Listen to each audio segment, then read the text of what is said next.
Il est 18h, bonsoir à tous, voici les principales informations du jour.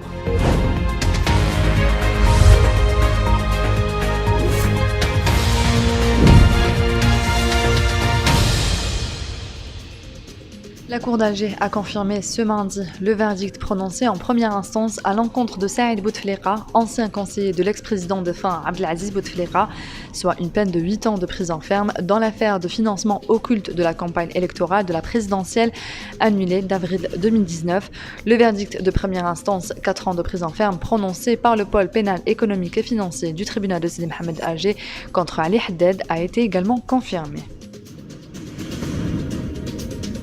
Le ministre de l'Énergie et des Mines, Mohamed Al-Arqab, a affirmé ce mardi à Alger que l'industrie des engrais connaissait un nouveau départ en Algérie grâce au lancement de projets structurels de grande envergure en 2022, tels que le projet de phosphate intégré et du phosphate alimentaire. Dans une allocution prononcée lors de l'ouverture des travaux du 34e Congrès technique international de l'Union arabe des engrais, Al-Arqab a fait savoir que l'Algérie exporte aujourd'hui 7 millions de tonnes d'engrais manufacturés et de produits semi-finis, relevant que les quantités exportées englobaient 3 millions de tonnes d'urée, 2 millions de tonnes de phosphate traité et 2 millions de tonnes d'ammoniac. Le ministre de la Justice, garde des Sceaux, Abdelrachid Tabbi, a présidé ce mardi à Alger la cérémonie d'installation des nouveaux présidents et commissaires d'État du Conseil d'État. La cérémonie d'installation s'est déroulée au siège du Conseil d'État, en application de la décision du président de la République, Abdelmadjid Tebboune, portant nomination de Mohamed Ben Nasser au poste de président du Conseil d'État et de Abdelghafour Kahoul au poste de commissaire d'État au Conseil d'État.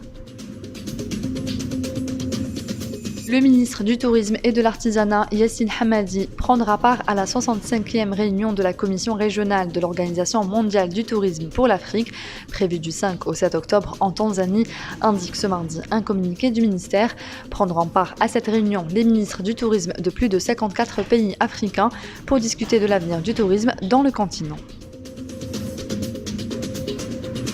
Des pluies orageuses accompagnées localement de chutes de grêle affecteront à partir de ce soir plusieurs wilayas de l'intérieur du pays, indique un bulletin météorologique spécial. Les wilayas concernées par ce BMS de niveau de vigilance orange sont Tiaret, Al-Bayad, Graldaya, Larwat, Djelfa ou Ledjellal, Biskra, Khenchla, Betna, Sila, Sétif, Bourj Boualedij, Bouira et Médéa. Les quantités de pluie attendues sont estimées entre 20 et 30 mm durant la validité du BMS qui s'étale jusqu'à demain mercredi.